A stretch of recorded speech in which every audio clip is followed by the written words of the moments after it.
guys, welcome to this tutorial. This time I will talk about Vray fur and how to create easy and realistic grass for your architectural renderings or for simple animations where you need moving grass without complex dynamic simulations. So have a look at this tutorial and enjoy it. So first of all, I will open up my scene. Just a very simple placement of objects where on the left is my interlock floor and on the right is my plane where I will place the grass. I have a camera which has a frame I want to render, which is this one.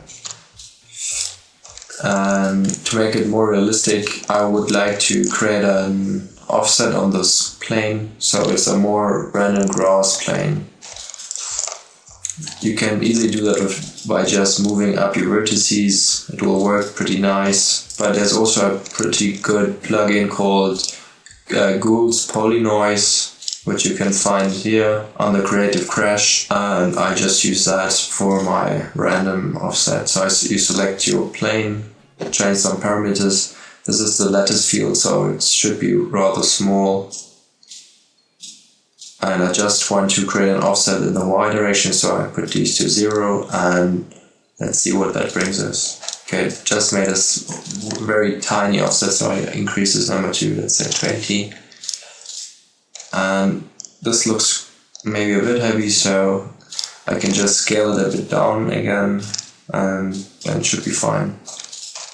So now we come to the grass. You have to select your plane or you want to create your grass on. Go into Create menu, Vray and Vray fur, where you can add the Vray fur to selection. And voila! What I like to do first is go into the Vray fur preview and make sure that I'll display all furs which are created in my viewport. So the default number is 5000, which is rather small. I like to keep or pump this number up to, let's say, 1 million. Then you can be sure that every fur is created is also shown in the viewport, so you have the maximum control. So in the fur properties, now you can increase the number of fur. You see it's adding a lot to it. And they are created per face, so you can see I just have a few faces, so I have a really large number. If you have a quite dense mesh for your plane and you have a higher number, it will very fast, very laggy. But I have a few faces, so I will have to pump up this number quite high in the final renderings.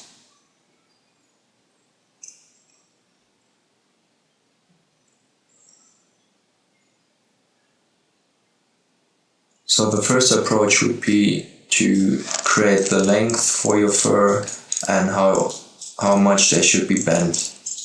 So the first parameter is length, obviously, of your fur. I created the scene on scale, so that would be now 23 centimeters, which is a bit long for normal grass. I'll go to, let's say, 8 max, which looks a bit short, but I think it will be fine. Well, let's just make it a little bit longer and then play with thickness. I first have to see how it renders, so I'm not sure how to set it in the scene. The gravity is how heavy they are pulled down to earth. So you can also play with this amount until you are happy with the result. The bending is a similar way to create the bending of the grass. Taper if you don't have a taper value, the fur will be like long rectangular polys. But if you have a taper, the top part of the grass will be very close together, so it's like a sharp top. So I'll keep that always at 9.5 or something like that.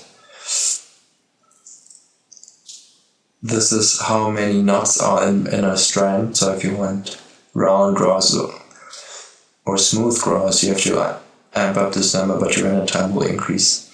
I mostly keep it at around 4 or 5. The sides are how many sides will get rendered for each fur.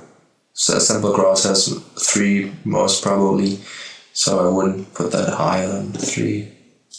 This is the random values for your parameters on top. So if you want a variance for your length, crank up this number, which I always like to do because in real life not every grass has the same length. The same goes for thickness. And the same goes for gravity, even direction. So I always have a little of the random values in all of these. And if you are happy with your results, then I would suggest you go into your render settings and your lighting settings to see what it looks like. So in my render settings, I have some standard inputs for adaptive DMC. I have an area filter. My subdivisions, the threshold is quite high, so there won't be a sharp image. Color mapping is set to linear workflow. That's more or less it. I have an indirect illumination on, irradiance map, and brute force. This is just a quality slider, so keep it to medium. And now, first of all, if I render, it should be black because I don't have an environment light in it. Yeah, pretty black. So first of all, create an IBL, which I always like to do. Create an image-based lighting. My background texture is just HDRI image. It looks like this. So now it's in my background file node, and I have to put that also into the rest of my nodes. So I just drag it into my illumination and my reflection and refraction, which I won't use, but anyways it's in there. I can also say show it in your viewport, which actually should, you have to put it on texturized, then you can see it in your viewport. And then you can move the rotation of it so it's fitting where you like to have it. Here's a house, maybe like this, looks nice. First of all, I have to go into my camera perspective, so it's a different story here. Change that a bit. Maybe something like this is fitting. And then you have an IBL loaded. And for my render camera, I would like to use a physical camera from Vray, so I go into the render settings, under attributes, Vray, use a physical camera. And then at the bottom you get the Vray attributes tab. Sometimes this attribute tab is missing, but it's a bug in Maya, so all you have to do is just copy the tab and then it will eventually show up on here beneath. So then you say treat as physical camera, and then you have to see how your sliders go. It's a physical camera, so it's probably a bit too dark with this values, but let's see in a first test rendering. As you can see, it was a bit too heavy. I like to keep the f-stop pretty low, so I will put a high value for this, and you can see there's a little vignetting going on. Maybe just reduce it a bit, 2.5, and re-render quickly. Okay, now it's a bit too dark, so you have to play around with your sliders, but eventually you will get it right, and you will get a first nice result from that. Okay, and for linear workflow, be sure to display your rendered image in linear workflow, so that's great. And now you can see it's way too washed out because I forgot to change my image color profile. So I have to go back into my camera and now increase the speed again, let's say to 100, and even further. Okay, this is something I can live with, which I think it looks pretty nice. Maybe it's a bit too washed out, but it should work. Okay, now we come to the shading of the grass. It's not as you would think it is, as you have a shading option or like you add a map to the fur itself. The Vray fur works, it takes the color information from the plane it's standing on, or it's from where the fur is built on. So you have to create a shader for the plane, and the color keeps or drives the fur with the color information. So first of all, create a shader for that with right click and add a Vray material to your plane. And I created a grass texture for it. And it's just a simple, my source image is a simple image of grass like this. You can load it up and I'd like to change the repeatedness of the UV layer, so to let's say to 5, to get a more dense grass texture on the ground. Let's say even a bit more. And now the first color is being driven from the plane it's standing on. So obviously you don't want to render the grass texture below. So what I would do is duplicate the fur, or go into the Vray options and say remove viewer fill from selection. So now I have a plane with the grass and one without, and I just move it up a tiny bit, like so, and for that I'll apply a new texture, which has like a dirt layer, which I also have already here, which is just dirt, and it's loaded up. I also have to increase the repeatedness texture to 2, something like that. And if I now make a quick render, it looks like this, like grass on a dirt ground. Obviously it's way too less grass, but we will get into that now.